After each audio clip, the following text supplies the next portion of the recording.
Hello everyone, welcome to seek study smartly. मैं हूं बलजिंदर सिंह। एक बार फिर से आप लोगों का मेरे यूट्यूब चैनल के ऊपर स्वागत करता हूं। डियर फ्रेंड्स, जिस तरीके से आपको पता ही है, मैंने कल बोला था और यूट्यूब चैनल का लिंक भी डाला था।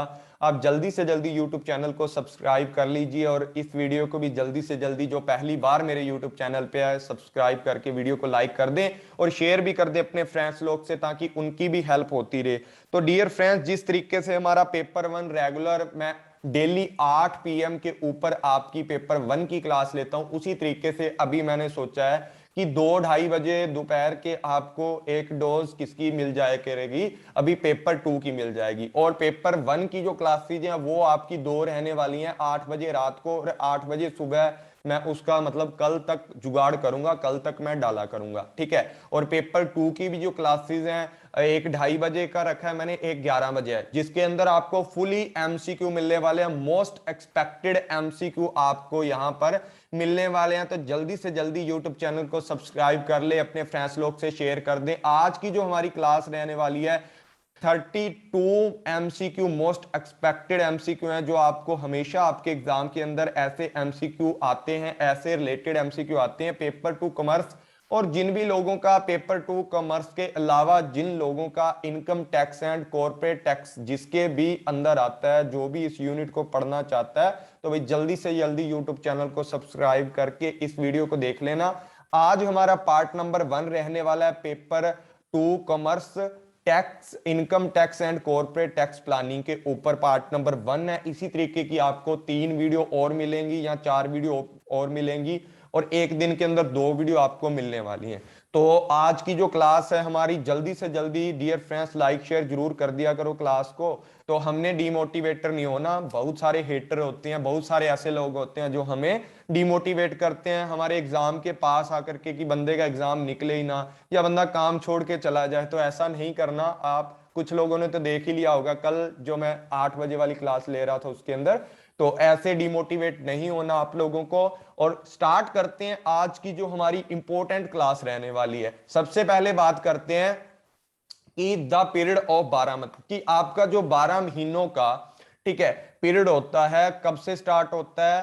फर्स्ट डे ऑफ अप्रैल, 1 अप्रैल को, और एंड कब होता है उसका? 31 मार्च को। उसको क्या बोला जाता है भाई? इनकम टैक्स की बात करें तो इनकम टैक्स को ध्यान में रख करके हम लोगों ने यहां पर जो आपका राइट आंसर वो करना है। यहां पर आपका अकाउंटिंग ईयर दिया हुआ है, उसके बाद बात करते हैं किसकी? इनकम टैक्स ईयर की बात करते हैं, उसके बाद इनकम ईयर की बात करते हैं, उसके बाद बात करते हैं किसकी? प्रीवियस ईयर की। तो जल्दी से जल्दी जो आपका राइट ऑप्शन रहने वाला है बता दें, राइट ऑप्शन आपका क्या रहने वाला है डियर फ्रेंड्स? आज की क्लास में 32 एमसीक्यू आपके रहने वाले हैं, ठीक है। और मैं आपको 30 एमसीक्यू करवाऊंगा, 30 एमसीक्यू मैं करवाऊंगा। 2 एमसीक्यू जो रह जाएंगे भाई, उनका आपने क्लास ओवर होते, लाइव चैट में आपने किसी ने भी कमेंट नहीं करना, क्लास ओवर होते ही आप लोगों ने कमेंट करके अपना आंसर देना। जो भी इस वीडियो को ऑफलाइन देखेंगे, मतलब लाइव क्लास नहीं लेंगे, बाद में भी बहुत सारे बच्चे देखते हैं, वो इस क्लास के जब भी आप क्वेश्चन वगैरह जो भी आप मतलब पढ़ रहे होंगे, जिस भी क्वेश्चन पे होंगे, आपने क्वेश्चन नंबर ऐसे डाल के कि 1 क्वेश्चन है, डॉट लगाना है तो लगाएं, ठीक है। नहीं तो थोड़ा स्पेस दे दें, 2 बार स्पेस दबाओगे डॉट अपने आप लग जाता है फोन के अंदर। और जो भी आपका आंसर है, ए आंसर है या बी आंसर है, सी आंसर है, जो भी आपका लिख सकते हो। ये तो आपको कॉमर्स वालों को बता दिया। और डेली आपकी क्लास होने वाली है, डेली वाइज, ठीक है। तो स्टार्ट करते हैं। क्लास का टाइम मैंने बता ही दिया, 11 से लेकर आपका एक क्लास 11 बजे पेपर टू की रहने वाले, दूसरी 2:30 से 3 बजे के बीच में आपको क्लास मिलेगी। और 8 एएम पर और 8 पीएम पर आपको कौन सी क्लासेस मिलने वाली हैं? पेपर वन की डेली क्लासेस आपको मिलने वाली हैं। तो स्टार्ट करते हैं ज्यादा टाइम ना लगाते हुए। आज का जो पहला क्वेश्चन था, इसका जो राइट आंसर रहने वाला है वो रहने वाला है आपका इनकम टैक्स ईयर, जिसके अंदर आप क्या करते हो? टैक्स को लगाते हो, किस तरीके से कंडक्ट करते हैं असेसमेंट जिसकी की जाती है टैक्स की। उसके बाद बात करते हैं under an income tax, the income tax liable for tax is classified on the basis of, की इनकम टैक्स है जो किसके अकॉर्डिंग क्लासिफाइड किया जाता है, कौन कौन से मतलब सिस्टम को आधार मान करके जो आपका टैक्स है वो लगाया जाता है। आया जो आपकी आयकर के तहत कर के लिए उत्तरदायी आया को, मतलब कौन सा बंदा उत्तरदायी है, मतलब रिस्पॉन्सिबल है किसके लिए लाइबल है, किस चीज के लिए, टैक्स भरने के लिए। तो इनकम टैक्स फ्रॉम सैलरीज की बात की जाती है, ठीक है ना, इनकम फ्रॉम सैलरीज की, इनकम फ्रॉम हाउस प्रॉपर्टीज की बात की जाती है। उसके बाद बात करते हैं एग्रीकल्चर इनकम की, यहाँ ए और बी बोथ की बात करते हैं। तो अपना राइट आंसर है, जो भी जल्दी से जल्दी बता दें आपका राइट आंसर यहां पर क्या रहने वाला है। यहां पर जो आपका राइट आंसर रहने वाला है, आपको पता है कि जो जब किसकी बात करते हैं, जब इनकम टैक्स की बात करते हो, तो इनकम टैक्स अगर सैलरी से मिलती है किसी भी बंदे को, आपके कोई भी मम्मी पापा अगर कहां पर लगे हैं, किसी भी तरीके से कोई गवर्नमेंट जॉब के ऊपर लगे हैं, तो आपको पता होगा कि इनकम टैक्स उनके ऊपर बिल्कुल लगती है जी, बिल्कुल लगती है। उसके बाद बात करते हैं किस चीज की, उसके बाद बात करते हैं हाउस प्रॉपर्टीज के अंदर कोई भी आपको प्रॉफिट है या वहां से कोई भी इनकम होती है, वहां पर भी आपका टैक्स सरकार के द्वारा लगाया जाता है। एग्रीकल्चर जो इनकम होती है, वो एग्रीकल्चर इनकम है आपका, वो टैक्स सेंट्रल गवर्नमेंट उसके ऊपर टैक्स नहीं लगा सकती, स्टेट के अंडर ये सारा का सारा सिस्टम आता है। मतलब एग्रीकल्चर इनकम होती है आपकी टैक्स फ्री इनकम होती है। तो ए और बी बोथ हैं आपके बिल्कुल राइट आंसर है, डी ऑप्शन यहां पर बिल्कुल आपका राइट हो जाएगा। उसके बाद बात करते हैं previous year mean the financial year immediately proceeding की बात करते हैं। तो पिछले वर्ष का अर्थ है कि वित्तीय वर्ष से ठीक पहले का जो वित्तीय वर्ष है उसको क्या बोला जाता है, अकाउंटिंग ईयर बोला जाता है, असेसमेंट ईयर बोला जाता है, ए बी बोथ बोला जाता है, या नन ऑफ दीज बोला जाता है, या नन ऑफ द अबव बोला जाता है। जल्दी से जल्दी बताएं कि आपका यहां पर जो राइट ऑप्शन रहने वाला है, राइट ऑप्शन यहां पर क्या रहने वाला है, जल्दी से जल्दी बता दें कि क्वेश्चन नंबर 3 का जो राइट ऑप्शन रहने वाला है वो रहने वाला है आपका असेसमेंट ईयर, ठीक है ना।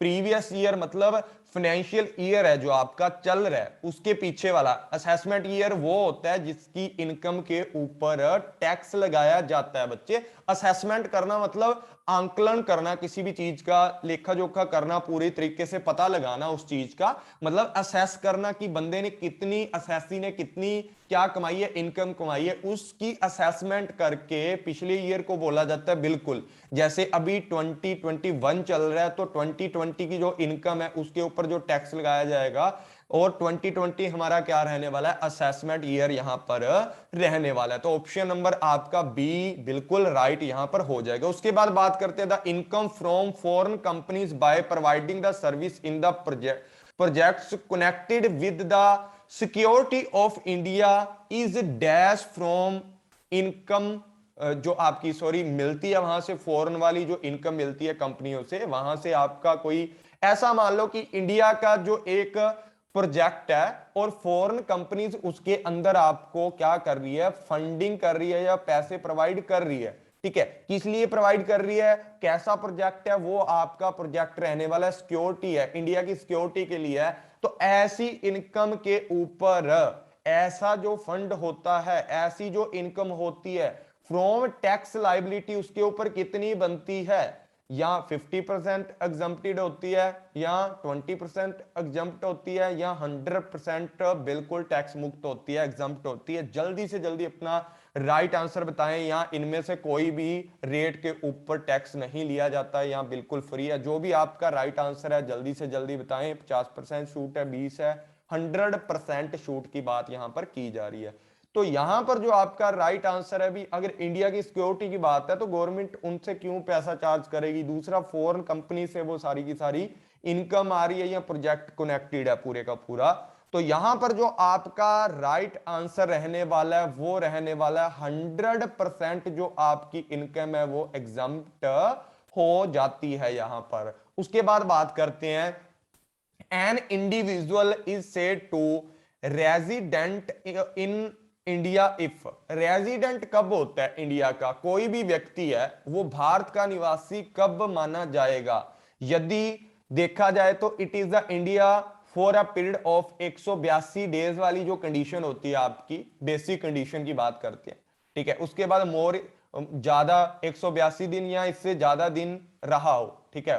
100 और 82 डेज की बात करता है यहां पर, प्रीवियस ईयर के अंदर अगर इतना या इससे ज्यादा रहा हो। यहां क्या बात कर रहा है, यहां पर बात कर रहा है फॉर अ पीरियड ऑफ 730 दिन, ठीक है। 730 डेज की बात करता है, किसमें प्रोसीडिंग, मतलब जो आपके पिछले साल है ना उसकी बात कर रहा है, इन द प्रीवियस ईयर की बात कर रहा है, नहीं 7 जो आपके प्रीवियस ईयर है ना, प्रोसीडिंग की बात कर रहा है। देखो अगर देखा जाए यहां पर बिल्कुल एक आपको समझ आएगी एक बात की, वो मैं आपको आगे वाले क्वेश्चन के अंदर समझाता हूं। चलो यही समझा देता हूं। देखो जो आपका अभी जैसे चल रहा है 2021 की बात कर रहे हैं, ये आपका कौन सा है, ये आपका कौन सा ईयर है, फाइनेंशियल ईयर ये आपका चल रहा है, ठीक है। इससे जो पीछे वाला था, ठीक है ना, इससे जो पीछे वाला था एकदम का, वो कौन सा था, वो कौन सा था, वो आपका असेसमेंट ईयर है। मान लो कौन सा चल रहा होगा, 2019 ऐसे मान लो, ठीक है, सपोज कर लो, ठीक है। 2020 अभी तो जो 21-22 का चल रहा है ना, तो उसके अकॉर्डिंग मान लो, ठीक है। तो ये आपका कौन सा रह जाएगा, असेसमेंट ईयर है, जो बिल्कुल एकदम से पीछे वाला था। इससे पीछे वाले को क्या बोलते हैं, रेलिवेंट प्रीवियस ईयर इसको बोला जाता है। प्रोसीडिंग क्या होता है, बाकी के जो ऊपर वाले कितने हैं, कितने हैं हमारे 7 साल है ना ऊपर वाले प्रोसीडिंग लगातार के, उसको क्या बोला जाता है, प्रीवियस ईयर बोला जाता है प्रोसीडिंग वाले, ठीक है ना। तो ये बात आप लोगों को याद रखनी है। या ए और बी दोनों ऑप्शन आपके सही हैं। तो जल्दी से जल्दी अपना राइट आंसर बता दें। 5th नंबर क्वेश्चन का राइट आंसर जो रहने वाला है कि इंडिविजुअल को तभी इंडिया का रेजिडेंट माना जाएगा अगर वो पिछले साल में 182 दिन 182 डेज या उससे ज्यादा दिन पिछले साल में प्रीवियस ईयर में अगर इंडिया में रुका होगा, उसको क्या बोला जाता है, इंडिया का रेजिडेंट बोला जाएगा। उसके बाद ये तो हमारी कौन सी कंडीशन आ गई है बच्चे, ये आपकी एडिशनल कंडीशन के अंदर आती है। उसके बाद बात करते हैं यहां पर the HUF Hindu undivided family is said to be considered as resident in India if, यहां पर बात करते हैं कि जो आपकी HUF है उसको भारत का निवासी कब माना जाएगा, रेजिडेंट कब माना जाएगा, अगर the control of management is Holi, मतलब पूरी की पूरी जो आपकी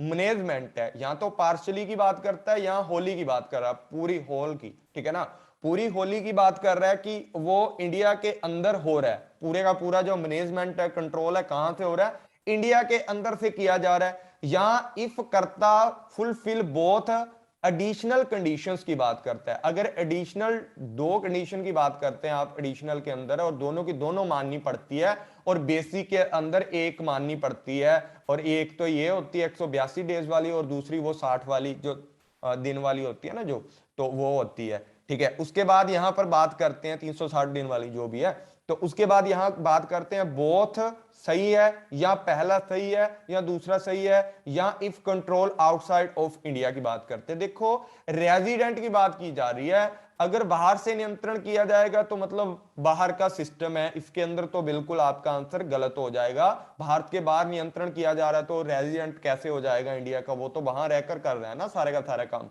तो वो दूसरी कंट्री का रेजिडेंट माना जाएगा, उसका PR दूसरी कंट्री का होगा ना। उसके बाद बात करते हैं यहां पर कि बी, और देखो यहां पर सिर्फ और सिर्फ रेजिडेंट की बात की गई है, नोट ऑर्डिनरी रेजिडेंट की। ऑर्डिनरी रेजिडेंट क्या होता है, ROR कौन होता है, मतलब जो रेजिडेंट ऑफ ऑर्डिनरी रेजिडेंट होता है आपका, वो क्या करता है, जो बोथ कंडीशन होती हैं एडिशनल वाली उसको भी फॉलो करता है। और आपकी कौन सी वाली फॉलो करता है, देखो एक तो आपकी कंडीशन होती है 182 डेज वाली, 182 डेज वाली प्रीवियस ईयर में ये होता है रेलिवेंट, जो आपका ईयर होता है ना, प्रीवियस ईयर को रेलिवेंट ईयर बोला जाता है ना। 182 दिन इंडिया के अंदर रहा हो या इससे ज्यादा रहा हो, मोर देन इससे ज्यादा रहा हो 182 दिन से। और दूसरे वाली एक, ये तो पहली बेसिक कंडीशन है, दूसरे वाली बेसिक कंडीशन कौन सी आपकी 60 डेज वाली है, ठीक है, 60 डेज है, और रेलिवेंट डे में क्या रहना है, 60 डेज आपको रेलिवेंट में रहा हो, रेलिवेंट ईयर में रहा हो, या क्या हो, पीछे वाले जो प्रोसीडिंग 4 साल है उसके अंदर 365 दिन आप भारत में रहे हो, मतलब कम से कम कुल मिलाकर इन 4 सालों में प्रोसीडिंग जो आपके 4 साल है ना, उनके अंदर कुल मिलाकर के 1 साल तो भारत में रहा होना चाहिए। ये दोनों में से एक कंडीशन फॉलो कर दी तो आप रेजिडेंट हो जाओगे किसके, इंडिया के। उसके बाद ऑर्डिनरी की अगर बात की जाए बच्चे, तो ऑर्डिनरी के अंदर क्या होता है, दो तरीके की कंडीशन होती हैं, जो एडिशनल कंडीशन जिसको बोला जाता है, और एडिशनल कंडीशन दोनों की दोनों आपको फॉलो करनी पड़ती है, ठीक है ना, दोनों दोनों फॉलो करनी पड़ती है। देखो और एंड का फर्क होता है, ठीक है ना, और एंड का, और का मतलब है ये है कि भी और इतना हो सकता है, इनमें से ये मान लो या ये मान लो, ठीक है। इसका मतलब होता है कि एंड का मतलब होता है और ये भी आपको माननी पड़ेगी। वो कौन कौन सी होती हैं आपको पता है? 2 ईयर इन द, जो भी आपके 10 जो आपके क्या होते हैं प्रोसीडिंग प्रीवियस ईयर है उसके अंदर, यहां आपका क्या होता है कि 730 दिन, 730 डेज आपको रहा होना चाहिए बंदा फिजिकली रूप से कम की बात है ये, ठीक है। ज्यादा से ज्यादा जितने मर्जी हो सकते हैं कि पिछले 7 सालों में 730 डेज आपको रहा होना चाहिए इंडिया में, यही वाली कंडीशन है सेकंड वाली, ठीक है। लेकिन यहां पर सिर्फ ऑर्डिनरी का नहीं पूछा, रेजिडेंट का पूछा, तो आपका ए ऑप्शन बिल्कुल राइट हो जाएगा कि इंडिया से आपकी मैनेजमेंट पूरी की पूरी कंट्रोल की जा रही हो, चाहे वो थोड़ी आंशिकीय रूप से कंट्रोल की जाए, होली की जाए, तो ए आंसर आपका बिल्कुल यहां पर राइट हो जाएगा। उसके बाद बात करते हैं the awards and reward are the exempted from income India income tax if, कि जब मान लो आपको किसी भी तरीके का पुरस्कार मिलता है या अवार्ड रिवॉर्ड मिलता है किसी भी तरीके का, तो उसके ऊपर टैक्स लगता है। अगर आपको पेमेंट मिली है, पेमेंट इन कैश मिली है, तो आपको टैक्स लगता है या नहीं लगता? बताओ मुझे। एग्जम्प्टेड रहता है अगर पेमेंट मिलती है, या आपको काइंड की बात करते हैं, किसी भी तरीके की थिंग्स की बात करते हैं, गुड्स आपको मिली है, या किसी भी तरीके का भुगतान है आपका, काइंड्स का type of kind, payment in kind के अंदर की बात करते हैं, या इन कैश और काइंड दोनों की बात करते हैं, नेवर एग्जम्प्टेड की बात करते हैं, भी कोई भी किसी भी प्रकार की यहां पर छूट आपको नहीं मिलती। तो जल्दी से जल्दी अपना राइट ऑप्शन यहां पर कमेंट के अंदर डालें कि आपका राइट आंसर क्या रहने वाला है। तो डियर फ्रेंड्स, जो भी लोग जुड़े हैं क्लास के अंदर, लाइक शेयर जरूर कर दिया करो भी, एक लाइक से आपका कुछ नहीं जाता। मैं आपके लिए एक दिन में मतलब मेहनत करता हूं, आपके लिए अच्छे अच्छे क्वेश्चन लेकर के आता हूं, तो एक लाइक तो कर ही दिया करो, लाइक शेयर जरूर कर दिया करो अपने फ्रेंड्स के साथ, ताकि उनका भी फायदा हो जाए, ठीक है ना। मैं मतलब अच्छे अच्छे क्वेश्चन बनाता हूं, आपका टाइम वेस्ट नहीं करता हूं, ठीक है ना। मतलब जो भी अच्छे क्वेश्चन होते हैं, इंपॉर्टेंट क्वेश्चन होते हैं, वही लेकर के आता हूं मैं, चाहे मैं एक दिन वीडियो लेट डाल दूं, पर आपके लिए अच्छा कंटेंट मैं आपको प्रोवाइड यहां पर करता हूं। तो यहां पर जो आपका राइट आंसर रहने वाला है कि अगर अवार्ड्स या आपके रिवॉर्ड्स मिलने वाले हैं are exempted from income tax, अगर वो आपको कैश या इन काइंड दोनों में मिलते हैं, दोनों के दोनों आपके यहां पर क्या हो जाते हैं बच्चे, एग्जम्प्टेड हो जाते हैं। उसके बाद बात करते हैं income tax received in India, whether मतलब जब भी आपका वेदर अकर इन, जो भी आपकी इंडिया से जो इनकम है आउटसाइड अकर हो रही है, लेकिन रिसीव इंडिया के अंदर हो रही है, उसके अंदर आपका टैक्स इंसिडेशन आपका क्या रहने वाला है? तो इंसिडेंशन आपका क्या रहने वाला है कि किस केस के अंदर आप रेजिडेंट हो या नहीं हो। तो जल्दी से जल्दी बताएं कि अगर इंडिया के अंदर आपको इनकम रिसीव्ड हो रही है और अकर इन द इंडिया आउटसाइड हो रही है, तो टैक्स जो आपका इंसिडेंशन है आपका कैसा रहने वाला है, कि आपकी जो घटना रहने वाली है टैक्स के ऊपर, आपका किस तरीके से टैक्स लगेगा, as per the tax slab rates के ऊपर लगेगा, एग्जम्प्टेड फ्रॉम द टैक्स है या पार्शली एग्जम्प्टेड है, या नन ऑफ अबव की बात करते हैं। अगर आपको मान लो, सीधी सी बात मैं बता रहा हूं, इनकम कहीं पर भी अक्रीड हो रही है, इनकम कहीं पर भी आपकी बन रही है, इनकम कहीं पर भी आप जनरेट कर रहे हो, उस कंडीशन में अगर आपको इनकम भारत के अंदर रिसीव हो रही है, भारत में प्राप्त होने वाली हर इनकम के ऊपर आपको टैक्स लगने वाला है, ठीक है। भारत में हर जो आपकी क्या होती है इनकम होती है, उसके ऊपर आपको टैक्स देना पड़ता है। जब भी आप भारत के अंदर किसी भी तरीके की इनकम को रिसीव करते हो, एज पर टैक्स स्लैब के रेट्स के अकॉर्डिंग आपको इनकम के ऊपर टैक्स प्रोवाइड करना पड़ता है, सरकार को टैक्स कटवाना पड़ता है। तो A option is the right option यहां पर हो जाएगा। उसके बाद बात करते हैं the income receive and accrued outside India from a business control or professional setup in the India, the tax incidence in case of non resident is, क्या रहने वाला है? Non taxable, taxable, partly taxable, non, none of these की बात करते हैं। भारत में स्थापित किया गया किसी भी तरीके का एक बिजनेस हो सकता है या बाहर बिजनेस हो सकता है। मतलब भारत ने स्थापित कर रखा है, भारत का कोई पर्सन था, यूएसए में उसने अपना बिजनेस किया है, उस बिजनेस को कंट्रोल कहां से कर रहा है? भारत से कंट्रोल कर रहा है, हमारे इंडिया से कंट्रोल कर रहा है उस चीज को, जो भी उसने बिजनेस या अपना प्रोफेशनल सेटअप किया है, ठीक है, उसका पूरा का पूरा काम कहां से हैंडल कर रहा है? इंडिया से हैंडल कर रहा है। ऐसे इंसिडेंट्स के अंदर, ऐसे इंसिडेंसेस के अंदर आपकी इनकम क्या रहने वाली है बच्चे? आपकी इनकम टैक्सेबल रहने वाली है। आप लोगों ने याद रखना है कि इंडिया से कोई भी चीज कंट्रोल होती है, चाहे वो इंडिया के बाहर किसी भी तरीके का आपने बिजनेस स्टैब्लिश किया गया है, इंडिया के अंदर कंट्रोल किया जा रहा है, प्रोफेशनल इंडिया के अंदर बैठा है सारा का सारा हैंडल करने वाला, तो आपकी जो इनकम जनरेट होने वाली है उसके ऊपर आपको टैक्स पे करना पड़ता है। उसके बाद बात करते हैं dash is exempted from the income tax.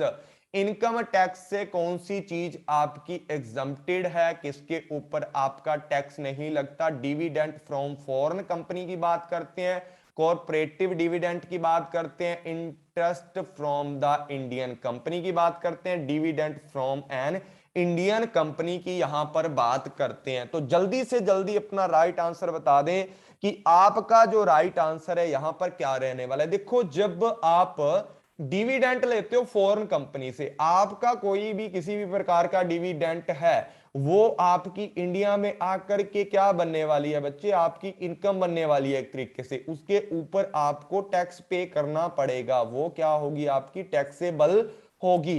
Cooperative dividend की बात करते हैं, इसके ऊपर भी आपका जो डिविडेंट वगैरह है आपको नहीं देना पड़ता, ठीक है ना, एग्जम्प्टेड आपका रहता है जो भी है। उसके बाद इंटरेस्ट की बात करते हैं, भाई जो भी है आपका एग्जम्प्टेड है, ठीक है ना, छूट वगैरह। अब बात यहां पर करते हैं डी ऑप्शन की, यहां पर आपको देना पड़ता है, यहां पर देना पड़ता है। अब बात करते हैं, इंडियन कंपनी है, इंडिया के अंदर कंपनी है, इंडिया के अंदर कंपनी है, तो मतलब जितनी भी इंडिया के अंदर कंपनी है वो क्या करती हैं? इनकम टैक्स क्या करती हैं? अपना पे करती हैं, सारे का सारा करती है ना, पे करती हैं। जितनी भी कंपनी है आपकी, इनकम टैक्स आपका पे करती हैं वो सारी की सारी। अब इनकम टैक्स जो पे करती हैं, जो भी अपना सर्विस टैक्स है सारे पे करती है, उसके बाद जो भी उनका प्रॉफिट बचता है, जो भी उनका क्या बचता है? प्रॉफिट, सारी इनकम के ऊपर उन लोगों ने अपना टैक्स दे दिया। अब जो प्रॉफिट बचता है उसमें से क्या करती हैं जो कंपनीज होती हैं? वो डिविडेंड देती हैं, जो भी उनके अंदर जिन लोगों ने क्या किया होता है, पैसा लगाया होता है या शेयर वगैरह खरीदे होते हैं, जो भी इन्वेस्टमेंट की होती है, जिस तरीके का भी होता है ना, सारा का सारा सिस्टम है, उनको डिविडेंड तभी मिलता है जो प्रॉफिट बचता है। अब प्रॉफिट बचता है मतलब इस प्रॉफिट के ऊपर दोबारा तो टैक्स नहीं पे किया जाएगा ना, इसी इनकम से निकल करके आया है, तो dividend from the Indian company आपका exempted from the income tax होता है। राइट आंसर आपका D option is the right answer. उसके बाद बात करते हैं, which section of the income tax act exempted income mentioned की गई है। मतलब आपका जितना भी आयकर टैक्स है ना, जो आपका इनकम टैक्स है, आयकर अधिनियम है, उसके अंदर किस धारा में छूट के बारे में जो आपका मेंशन्ड किया गया है? जल्दी से जल्दी बताएं। सेक्शन 80C की बात करता है, सेक्शन 2 की बात करता है, सेक्शन 10 की बात करता है, सेक्शन 24 की बात करता है। जल्दी से जल्दी बताएं कि किस सेक्शन के अंदर आपका जो पूरे का पूरा सिस्टम है बता रखा है कि आपकी जो इनकम है वो आपकी इनकम क्या है? एग्जम्प्टेड इनकम है। ये वाली है किस एक्ट के, सॉरी, किस इनकम टैक्स के जो एक्ट है उसके सेक्शन के अंदर बयान किया हुआ है? जल्दी से जल्दी अपना राइट ऑप्शन बता दें। यहां पर जो आपका राइट ऑप्शन रहने वाला है वो आपका ऑप्शन नंबर सी रहने वाला है। सेक्शन 10 के अंदर आपको बताया जाता है कि इस इनकम के ऊपर आपको टैक्स नहीं पे करना पड़ेगा, ठीक है ना। एग्जम्प्टेड जो आपकी इनकम है वो एक्ट 10 के अंदर, sorry, income tax act section 10 के अंदर आपको बताया गया है, धारा 10 के अंदर इसका उल्लेखन किया गया है। उसके बाद बात करते हैं of income tax act is related to residential जो आपका स्टेटस है उसके बारे में बताएं। आयकर अधिनियम में आवासीय स्थिति से संबंधित कौन सा एक्ट है? जल्दी से जल्दी अपना राइट आंसर बता दें कि जो रेजिडेंशियल आपका स्टेटस है वो किसके अंदर इंक्लूड किया गया है। जल्दी से जल्दी बता दें। सेक्शन 2 की बात करते हैं, इनकम टैक्स एक्ट सेक्शन 2 की बात करते हैं, 6 की बात करते हैं, सेक्शन 80 की बात करते हैं, सेक्शन 4 की बात करते हैं। जल्दी से जल्दी बता दें आपका यहां पर क्या राइट आंसर रहने वाला है।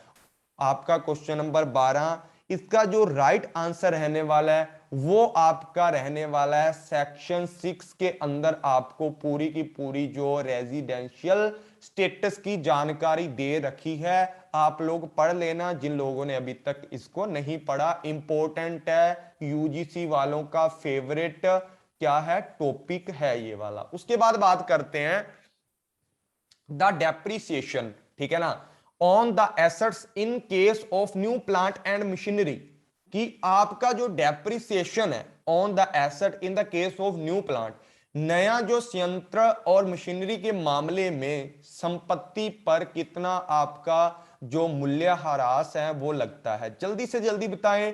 Depreciation sum equal to 20% of the actual cost of machinery है उसका 20% लगाया जाता है, ठीक है। उसकी जो वास्तविक लागत होती है उसका 20% लगाया जाता है। सम इक्वल टू 50% लगाया जाता है, 30% लगाया जाता है, या नन ऑफ द अबव लगाया जाता है कि इनमें से कोई भी रेट पे आपका टैक्स है जो नहीं लगाया जाता।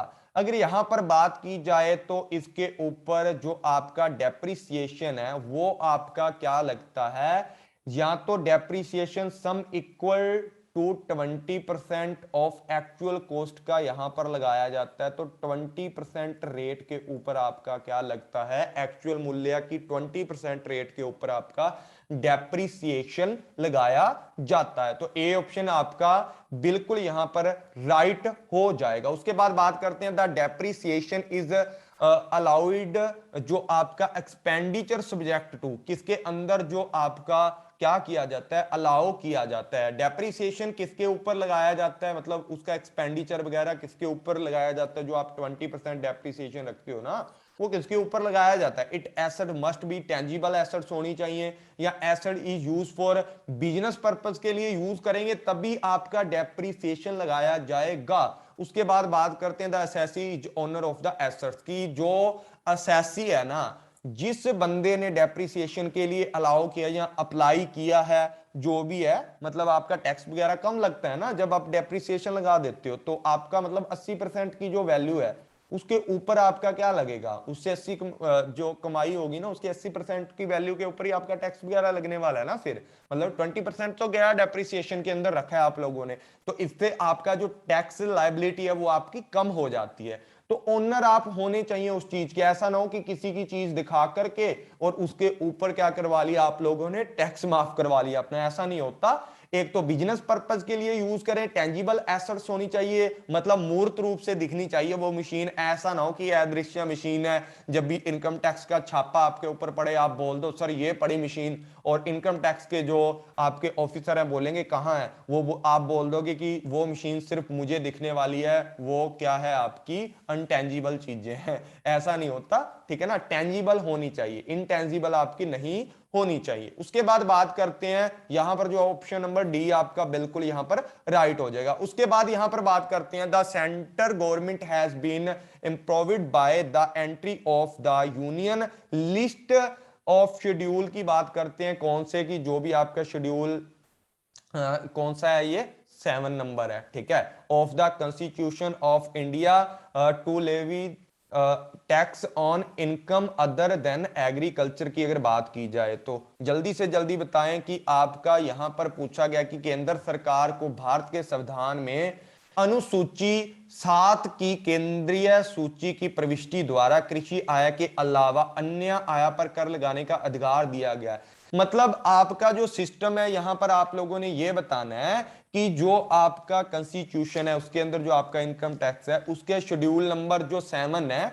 उसके अंदर जो यूनियन लिस्ट है आपकी हेड्स के बारे में बताया जाता है ना, तो आपने बताना है कि कौन सा जो लिस्ट है जिसके अंदर आपको एग्रीकल्चर के ऊपर मतलब कर नहीं लगाने को बोला गया है। तो कौन सा सिस्टम है, जल्दी से जल्दी बताएं कि जो आपकी सेंट्रल गवर्नमेंट है वो टैक्स वगैरह नहीं लगा सकती। तो कौन सी शेड्यूल नंबर 7 के अंदर कौन सा ऐसा जो आपका लेवल है या लिस्ट है आपकी, कौन सा है, जल्दी से जल्दी आप बता दें कि गवर्नमेंट सेंटर के पास किसी भी तरीके का राइट यहां पर नहीं होता कि वो एग्रीकल्चर इनकम के ऊपर टैक्स लगाए। तो यहां पर जो आपका 82 एंड 83, 84, 85 की बात की गई है, जिस बंदे ने नहीं शेड्यूल के बारे में पढ़ा हुआ तो वो भाई एक बार अपना देख लेना, ठीक है। एमसीक्यू तभी आपसे सॉल्व होने वाले हैं, ठीक है। एमसीक्यू आप तभी सॉल्व कर पाओगे अगर आपको पता रहने वाला है। तो यहां पर जो आपका राइट आंसर है 82, जो आपका क्या है शेड्यूल नंबर 7 के अंदर 82 जो आपका मतलब लेवल है उसके अंदर आपको बताया 82 पॉइंट के अंदर आपको बताया गया है जो आपका एग्रीकल्चर है उसके ऊपर टैक्स नहीं लगाया जाता। और जो आपकी स्टेट गवर्नमेंट है उसके पास अधिकार होता है, उसके पास क्या होता है, अधिकार होता है। वो किसके अंदर होता है, 46 के अंदर अधिकार होता है कि वो एग्रीकल्चर,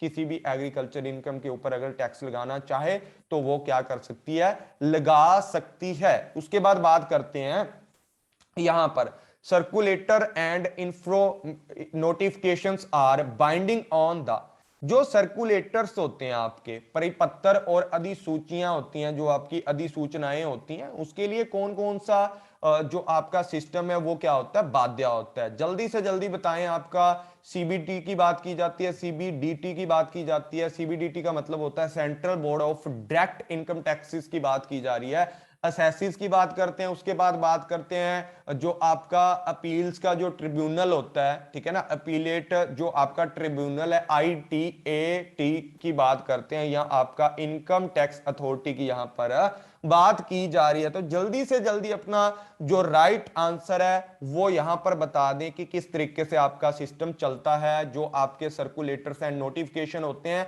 उनको किस किस पर्सन को मानना पड़ता है, इनमें से कौन कौन बंदा उसको मानता है। यहां पर अगर बात की जाए, यहां पर अगर बात की जाए कि सबसे पहले आपको पता है कि जो सेंट्रल गवर्नमेंट है, मोदी सरकार है ना, उसके अंडर रह करके आपको पता है इसमें भी डिपार्टमेंट अलग अलग होते हैं। जो आपका क्या होता है, फाइनेंस मिनिस्टर होता है ना, फाइनेंस मिनिस्ट्री होती है आपकी जो भी, तो वो क्या करता है, अभी कौन है आपका निर्मल सीतारमण, ठीक है, आपको याद रखना है ये भी। तो निर्मल सीतारमण है जो आपका, उनका भी क्या होता है आगे डिपार्टमेंट होता है ना जो फाइनेंस मिनिस्ट्री का, इनका भी एक डिपार्टमेंट होता है। डिपार्टमेंट कौन से वाला डिपार्टमेंट होता है, डिपार्टमेंट ऑफ रिवेन्यू का। रिवेन्यू का, रिवेन्यू वालों के नीचे कौन सा होता है, उसके बाद आपके दो सेंटर होते थे पहले, अब की तो अभी तो यही है CBDT, ठीक है, central board of direct income taxes की बात करते हैं, डायरेक्ट टैक्सेस की बात करते हैं। इसके नीचे और भी बोर्ड होते हैं आपके, ठीक है ना, इसके नीचे बहुत सारी आपकी क्या आ जाती हैं, अथॉरिटीज आ जाती हैं, इनकम टैक्स अथॉरिटीज आपकी आ जाती है। और जो नोटिस वगैरह है सर्कुलेट किसके द्वारा किया जाता है, वो आपका जो भी फाइनेंस मिनिस्ट्री होती है उसके द्वारा किया जाता है। किसके अंडर, मतलब किसको अपना, मतलब किसके कंधे पर रख कर बंदूक चलाई जाती है ना, वही बात है ना, वो होती है आपकी कौन सी, CBDT, ठीक है। CBDT क्या करती है, वो क्या करती है, इस सारे के सारे नोट्स को सर्कुलेट एंड इंफॉर्मेशन देती है लोगों को जो भी है। और इसके नीचे कौन काम करते हैं, सारे के सारे इनकम टैक्स अथॉरिटी काम करती है। तो डी ऑप्शन आपका बिल्कुल राइट हो जाएगा। अब कहोगे सर असेसी मान सकता है इस चीज को या नहीं मान सकता, अगर जो सर्कुलेट एंड इंफॉर्मेशन है, देखो बाइंडिंग किसी भी तरीके की नहीं होती कि फोर्सफुली मनवाया जाए वो चीज, असेसी के ऊपर ऐसा सिस्टम नहीं होता। लेकिन जो सर्कुलेट एंड इंफॉर्मेशन होती है असेसी का, अगर उसके अंदर किसी भी तरीके का क्या हो, बेनिफिट हो, ठीक है ना, किसी भी तरीके का बेनिफिट्स हो तो उसको मान सकता है एसएससी, ठीक है ना। अगर आपका बेनिफिट है किसी चीज में तो मान लो, बुराई भी क्या है उसके अंदर।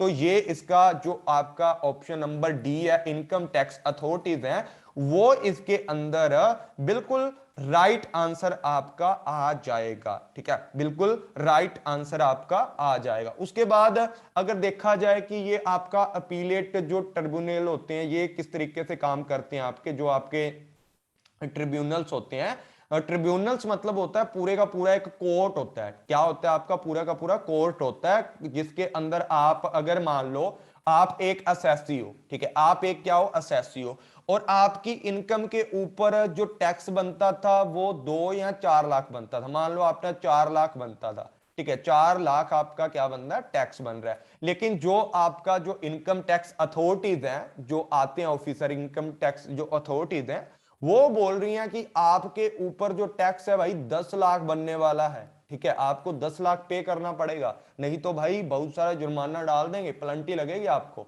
ठीक है, आप कहां जाओगे भाई? ठीक है ना, आप उस टाइम कहां जाओगे? आप अपीलेट जो टर्मिनल है आपके इनकम टैक्स के, ITAT के अंदर जाके अपना जो अपील करोगे कि सर मेरे साथ ये सिस्टम चल रहा है। तो मतलब ये जो पूरे का पूरा सिस्टम होता है ये CBDT से अलग होता है, फाइनेंशियल मिनिस्ट्री से अलग होता है। अपना सारे का सारा जो इनकम टैक्स अपीलेट जो ट्रिब्यूनल होता है वो अलग से काम करता है, अलग तरीके से। और इसके अंदर आप क्या कर सकते हो? जाकर के पूरे का पूरा सिस्टम अपना अपील कर सकते हो इसके अंदर कि सर, अपील सेक्शन में अपील कर सकते हो कि सर हमारा जो केस है इस तरीके से, अभी 4 लाख इनकम टैक्स बन रहा है, हम दे रहे हैं, लेकिन जो इनकम टैक्स अथॉरिटीज हैं वो बोल रही हैं 10 लाख बन रहा है। तो इन सारे विवादों को सुलझाने के लिए ITAT बनाया गया है। तो आप लोगों ने ये बात अपने दिमाग में डाल लेनी है। उसके बाद बात करते हैं सुप्रीम कोर्ट। जो आपका सुप्रीम कोर्ट है, ठीक है, जो उसके अंदर प्रेसिडेंट इज बाइंडिंग करता है, जो उसका मतलब जो भी सिस्टम होता है ना, जो उनका प्रोसीजर होता है पूरे का पूरा, प्रेसिडेंट वो किसको बाइंड करता है? जल्दी से जल्दी बता दें, सुप्रीम कोर्ट का जो पूरे का पूरा जो ऑर्डर आता है वो किस किन लोगों को मानना पड़ता है? तो जल्दी से जल्दी बताएं। जो उसके नीचे जो कोर्ट होते हैं, हाई कोर्ट हो गया, ठीक है, या दूसरे जो नॉर्मल कोर्ट है आपके, डिस्ट्रिक्ट कोर्ट है, या जो भी आपके सेंटर कोर्ट है, तो जल्दी से जल्दी बताएं कि किन किन लोगों को मानना पड़ता है, इनका ऑर्डर है। जो अपीलेंट जो ट्रिब्यूनल्स हैं आपके, उनको मानना पड़ता है या नहीं, या इनकम टैक्स अथॉरिटी है इनको मानना पड़ता है या नहीं, या सबको मानना पड़ता है?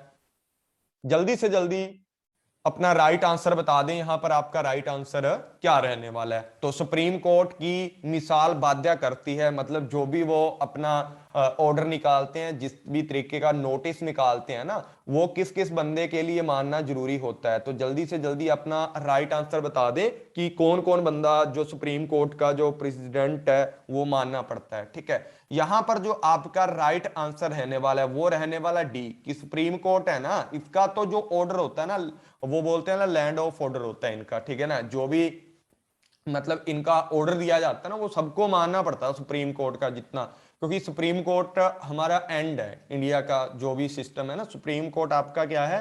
एंड है बिल्कुल। यहां पर आपके सारे मसले, अगर कोई भी मुद्दा बिगड़ जाए तो यहां पर आकर के आप सारे के सारे मुद्दे सुलझाए जाते हैं किसी ना किसी तरीके से। उसके बाद बात करते हैं amendments by the financial act are made applicable from, जो आपका वित्तीय अधिनियम द्वारा संशोधित को लागू किया जाता है। अमेंडमेंट्स जो लागू की जाती हैं वो कब की जाती हैं? जल्दी से जल्दी अपना राइट आंसर बता दें। First day of next year की बात करते हैं तब से, या आपका first day of the same financial year की बात करते हैं, या last day of the same accounting year की बात करते हैं? तो जल्दी से जल्दी अपना जो राइट आंसर रहने वाला है वो बता दें कि यहां पर जो आपका क्या है, amendment by the financial act are made applicable from. ठीक है, जल्दी से जल्दी बता दें आपका राइट आंसर यहां पर क्या रहने वाला है, कि अमेंडमेंट जो आपका यहां पर राइट आंसर है वो बता दें, amendments by the financial act are made applicable from. यहां पर जो आपका राइट आंसर रहने वाला है वो आपका जो राइट आंसर है वो आंसर नंबर ए आपका यहां पर रहने वाला है, कि first day of next financial year है, वहां से आपको वो सारे का सारा जो अमेंडमेंट्स हैं वो माननी पड़ती हैं। ठीक है ना, वो सारी की सारी यहां पर माननी पड़ती हैं आपको। असेसमेंट ईयर पर बनाया जाएगा जो भी चीजें अमेंडमेंट की जाएंगी, तो नेक्स्ट जो आपका फाइनेंशियल ईयर आएगा वहां से आपको वो सारी की सारी बातें आपको क्या करनी पड़ती हैं? बनानी पड़ती हैं। अगर आपसे पूछूं कि who makes amendment in the income tax act, तो आप क्या बोलोगे? अपना राइट आंसर है वो आप लोगों को बताना है कि किसके अंदर जो अमेंडमेंट्स हैं, इनकम टैक्स की जो अमेंडमेंट्स हैं वो किसके अंदर आती हैं, ठीक है ना, कौन उसको बनाता है और किसके अंदर आती हैं, आपने कमेंट के अंदर अपना आंसर यहां पर करना है। तो यहां का आंसर है आपका ए। उसके बाद बात करते हैं income tax is charged in. Income tax कब आपसे चार्ज किया जाता है, ठीक है ना, मतलब इनकम टैक्स आपके ऊपर कौन सी इनकम पर लगता है, ऐसा बता दो कि इनकम टैक्स किस इनकम पर लगता है, फाइनेंशियल ईयर की, असेसमेंट ईयर की, प्रीवियस ईयर की या अकाउंटिंग ईयर की। जल्दी से जल्दी बता दें कि आपका इनकम टैक्स कब लगता है। इनकम टैक्स कब लगता है आपका, वो लगता है आपके असेसमेंट ईयर के ऊपर, ठीक है, जिस इनकम को असेस किया जाएगा, जिसका आंकलन किया जाएगा, उसी इनकम के ऊपर आपको क्या करना पड़ेगा, टैक्स पे करना पड़ेगा। उसके बाद यहां पर बात करते हैं 20 नंबर क्वेश्चन की, पर्सन इंक्लूड्स करता है, पर्सन के अंदर क्या क्या चीजें इंक्लूड होती हैं, ओनली इंडिविजुअल की बात करता है, ओनली इंडिविजुअल एंड एचयूएफ की बात करता है, individual HUF firm company only की बात करता है, individual HUF family company AOP की बात करता है, ठीक है, एसोसिएशन ऑफ पर्सन की बात करता है, बॉडी ऑफ इंडिविजुअल की बात करता है, ठीक है। उसके बाद जो भी आपका लोकल अथॉरिटीज की बात करता है, उसके बाद बात करता है आर्टिफिशियल, जो आपका जुरिडिकल पर्सन होता है, ठीक है, जुरिडिकल मतलब जो कोर्ट के द्वारा एक आर्टिफिशियल पर्सन जिस चीज को माना जाता है, उसको भी इसके अंदर इंक्लूड किया जाता है या नहीं। तो जल्दी से जल्दी अपना राइट आंसर है जो बता दें कि पर्सन की डेफिनेशन के अंदर क्या क्या चीजें इंक्लूड हो सकती है। यहां पर जो आपका राइट ऑप्शन है बिल्कुल नॉर्मल सा क्वेश्चन था, आपका राइट आंसर जो आपका डी आंसर बिल्कुल राइट आपका रहने वाला है। उसके बाद बात करते हैं every assessee is a person and every person is also assessee, every person need to know be assessee, a individual is always an assessee की बात करता है, या a H U F is always assessee की बात करता है। जल्दी से जल्दी अपना राइट ऑप्शन बता दे कि every assessee is a person, कि हर बंदे को, देखो हर बंदे को या तो इंडिविजुअल होगा जिसके ऊपर टैक्स लगेगा पर्सन के रूप में, या एचयूएफ होगा, या आपकी फर्म होगी, या कंपनी होगी, एओपी होगा आपका एओपी, या बीओआई की बात करता है, लोकल अथॉरिटी है, या आपका आर्टिफिशियल जुडिकल पर्सन की बात करता है। ये तो आपके सारे के सारे क्या गिनवा दिए मैंने, एवरी असेसी है ये, ठीक है, एवरी असेसी पर्सन के रूप में माना जाता है, पर्सन की डेफिनेशन में मैंने बता दिया। अब आपको यह बताना है कि जो every person is the also assessee है, every person need not to be an assessee की बात करता है, या an individual is always assessee की बात करता है, या एचयूएफ इज ऑलवेज असेसी की बात करता है। यहां पर जो आपका बच्चे राइट आंसर रहने वाला है, देखो असेसी किसको माना जाता है, जिसका क्राइटेरिया जो क्या कर रहा है, इनकम टैक्स भरने के लिए फुलफिल हो रहा है, वो आपका असेसी है, मतलब जिसकी जो मतलब इनकम टैक्स की जो रेट है उसके अकॉर्डिंग, अगर जैसे मान लो 5 लाख के ऊपर पहला इनकम टैक्स आपका लग रहा है, ठीक है, या आपका 2.5 लाख के ऊपर पहला लग रहा है कि इतने परसेंट है, 0% है, या 3 लाख तक है, जो भी है, तो मतलब आप अगर 3 लाख या 5 लाख से ज्यादा कमा रहे हो तो आपको टैक्स देना पड़ेगा, आप असेसी बन जाओगे। अगर देखा जाए एवरी पर्सन 3 लाख से ऊपर चला जाता है या 5 लाख से ऊपर इनकम कमाता है, नहीं, तो every person not need not be an assessee, भी वो एवरी पर्सन असेसी नहीं हो सकता। कोई मेरे जैसा मतलब 1 साल के अंदर 30,000 ही कमा पाता है, ठीक है ना, तो वो चीजें इसके अंदर बताई गई हैं कि असेसी है, जो एवरी असेसी है वो पर्सन हो सकता है, लेकिन हर पर्सन असेसी नहीं हो सकता, यह आवश्यक नहीं है। तो B answer is the right है, all assessee are required to follow, हर असेसी को क्या क्या चीजें फॉलो करनी पड़ती है, uniform previous year which must be calendar year only, uniform जो आपका previous year which must be financial year only की बात करते हैं, एनी पीरियड ऑफ जो आपका 12 मंथ है उसके अंदर कोई भी आपका हो सकता है, या आपका the period start from 1 July to 30 जो आपकी जुलाई है वहां तक। तो जल्दी से जल्दी अपना राइट आंसर बताएं कि जो आपका आपको किस तरीके से पालन करना पड़ता है जो आपका।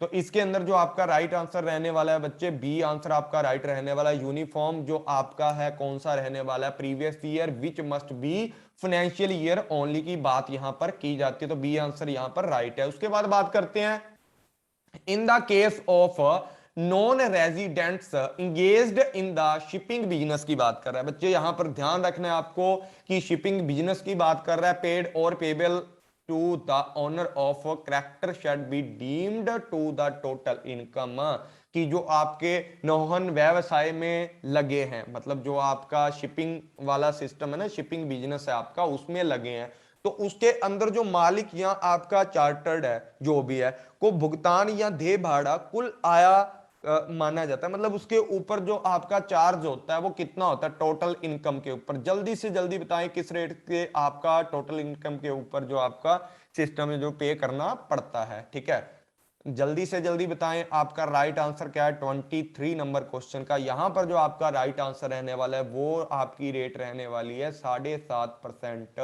7.5% के ऊपर आपको क्या करना पड़ता है इनकम, टोटल इनकम पे जो आपका पे करना पड़ता है। उसके बाद बात करते हैं income tax in India is charge at the rate जो आपका प्रीस्क्रिप्ट बाय द, कि इनकम टैक्स जो आपका इंडिया के अंदर लगाया जाता है इनमें से किसके अंडर आपको चार्ज करना पड़ता है। The financial act of assessment year की बात करता है, द इनकम टैक्स एक्ट 1961 की बात करता है, या जो आपका CBDT की बात करता है जो आपका central board of direct taxes की बात करता है, या यहां पर जो आपकी बात करता है the financial acts of previous year की बात करता है। जल्दी से जल्दी बताएं किसके बेस के ऊपर आपको, किस रेट के बेस के ऊपर आपको चार्ज करना पड़ता है। सबसे पहली बात है आप चार्ज कब करते हो, किस में करते हो, असेसमेंट ईयर में, तो वही आपका फाइनेंशियल जो एक्ट रहता है असेसमेंट ईयर का उसी के बेस के ऊपर आपको क्या करना पड़ता है, टैक्स रेट पे करनी पड़ती है। उसके बाद बात करते हैं to claim the status of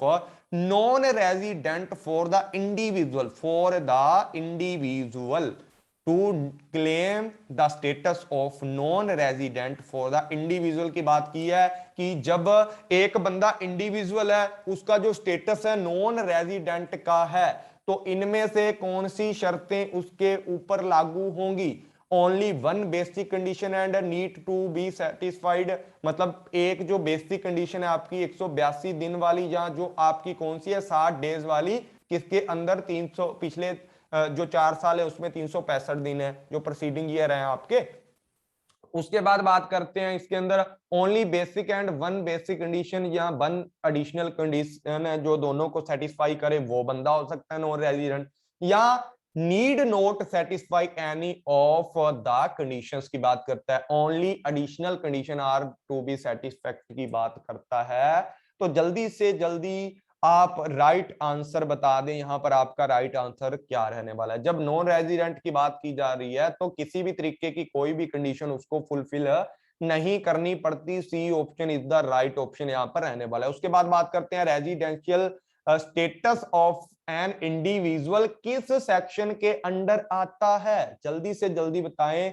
residential status of individual की बात की है बच्चे, पीछे क्वेश्चन आया था अभी, अगर ध्यान से देख रहे हो तो इसका राइट आंसर आप कर पाओगे। तो जल्दी से जल्दी बताएं कि आपका यहां पर जो राइट आंसर है वो क्या रहने वाला है।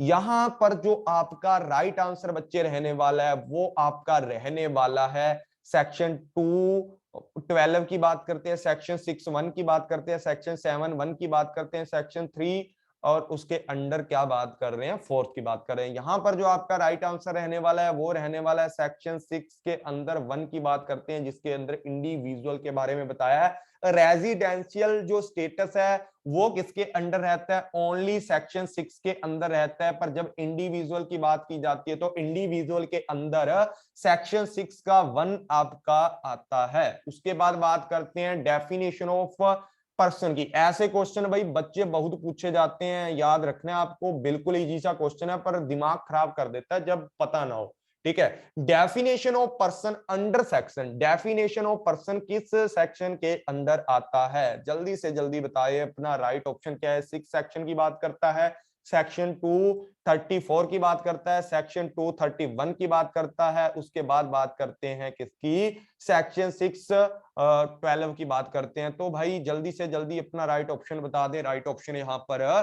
क्या रहने वाला है। यहाँ पर जो आपका बच्चे राइट ऑप्शन रहने वाला है, आपका राइट ऑप्शन रहने वाला है सेक्शन 2 अंडर सेक्शन 231 आपका रहने वाला है। ठीक है, आपका 31 यहां पर रहने वाला है कि डेफिनेशन पर्सन की किसके अंडर आती है। याद रखना आपको, नॉन रेजिडेंट जो आपका non resident shipping business under किस सेक्शन के आता है। पीछे मैंने एक क्वेश्चन और भी करवाया यहां पर कि जो आपका ये वाला था, ये वाला, ये 23 क्वेश्चन है जिसकी क्या रेट रहने वाली है, 7.5 रहने वाली है। यहां पर आपने बताना है कि आपका जो राइट आंसर है वो क्या रहने वाला है। जल्दी से जल्दी बताएं आपका राइट आंसर क्या रहने वाला है, फिर मैं आपको एक छोटा सा ट्रिक आपको बता दूंगा। ठीक है, यहां पर जो non resident shipping business under किसके आता है कि सेक्शन 170 टू की बात करता है। ठीक है, उसके बाद बात करते हैं 81 की बात करते हैं, 147 की बात करते हैं, यहां पर 48 की बात करते हैं। तो जल्दी से जल्दी अपना राइट आंसर बता दें। यहां पर देखो कि जो आपका नो शिपिंग बिजनेस था इसके अंदर पे कितना करता था वो इनकम को, 7.5। ठीक है, तो यहां पर आप लोगों ने याद रखना है कि जो 175, ठीक है, मतलब इस तरीके, सॉरी 2, ठीक है, ये आपका सेक्शन इसके अंदर काम करता है। अब निकालना कैसे है इसको, इस तरीके से कि 7 में से माइनस कर दो 2, कितना बच गया 5, तो 7.5। तो मतलब इस तरीके से एक आगे लिख के मतलब आप ट्रिक लगा सकते हो कि कौन सा आपका शिपिंग बिजनेस के अंदर सिस्टम चलता है। दो चीजें आपको याद रह जाएंगी, पीछे पीछे वाली डिजिट का आपको करना है, आगे वाली सेम रहने देनी है 17, और इनका पीछे से करेंगे माइनस इनको, तो 0.5 आ जाएगा। तो 7.5 आपका पेबल होता है यहाँ पर नॉन रेजिडेंट जो शिपिंग के ऊपर बिजनेस के ऊपर आपको पे करना पड़ता है। उसके बाद बात करते हैं रेजिडेंशियल स्टेटस ऑफ HUF। देखो यहां पर मैंने एन किसका पूछा था, ओनली ओनली किसका पूछा था, एन इंडिविजुअल का पूछा था, और यहां पर आपको बताना है किसका बताना है बच्चे, HUF का बताना है। बिल्कुल राइट ऑप्शन आप बता सकते हो यहां पर, बिल्कुल राइट ऑप्शन यहां पर आप बता सकते हो, जल्दी से जल्दी बताएं। हाँ जी बिल्कुल सही बात है, अगर इंडिविजुअल है, इंडिविजुअल के बाद इंडिविजुअल एक में आता है तो HUF आपकी 2 में आएगी, किसके अंदर, अंडर सेक्शन 6 के अंदर, इनकम टैक्स एक्ट अंडर 6 के अंदर आपका 2 के अंदर आपका राइट आंसर आ जाएगा।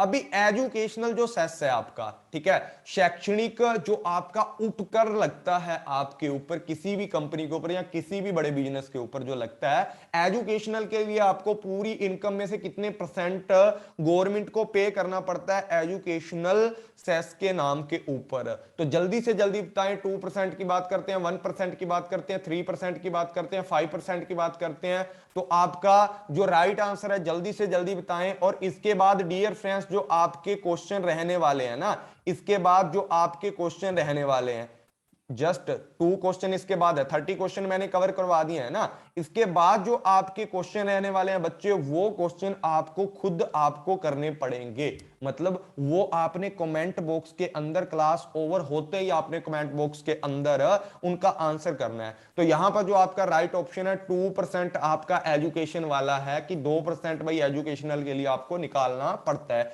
उसके बाद बात करते हैं the income tax exempted from tax is state in the, मतलब इनकम टैक्स की जो एग्जम्प्टेड इनकम है, ये तो मैंने करवा भी दिया अगर आपको याद हो तो वो उसका स्टेटस कौन सा है, उसका कौन सा आंसर है कि किस खंड के अंदर आता है इनमें से, जल्दी से जल्दी आप नीचे कमेंट में करना है आपने। ठीक है, लाइव चैट के अंदर कोई भी बच्चा नहीं करेगा, नीचे कमेंट के अंदर आप सारे के सारे आंसर देकर जाओगे किसके, 31 नंबर क्वेश्चन के।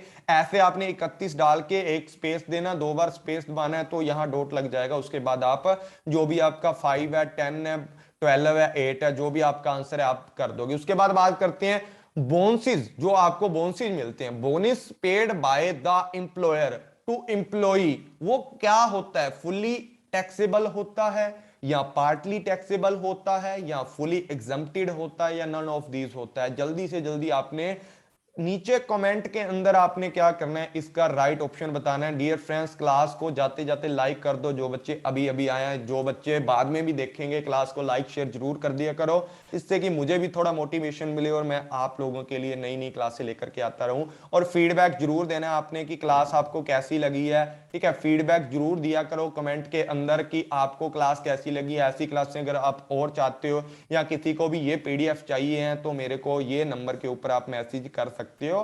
किसी भी तरीके की कोई भी आपने किसी भी तरीके की हेल्प लेनी है तो ये नंबर आपको दिख रहा होगा 8295103595 के ऊपर आप मैसेज कर सकते हो। 8295103595 के ऊपर। तो thank you all friends, take care, मिलते हैं नेक्स्ट क्लास में। जो इवनिंग में हमारी क्लास है वो 8 पीएम के ऊपर रहने वाली है। डियर फ्रेंड्स याद रखना सबको, 8 पीएम के ऊपर आपको क्लास जो मिलने वाली है वो पेपर 1 की मिलने वाली है। और किसके ऊपर मिलने वाली है वो क्लास आपको, आईसीटी के ऊपर आपको सेकंड पार्ट आज मिलने वाला है। तो thank you all friends, take care, bye bye, मिलते हैं नेक्स्ट क्लास के अंदर पूरे 8 पीएम के ऊपर।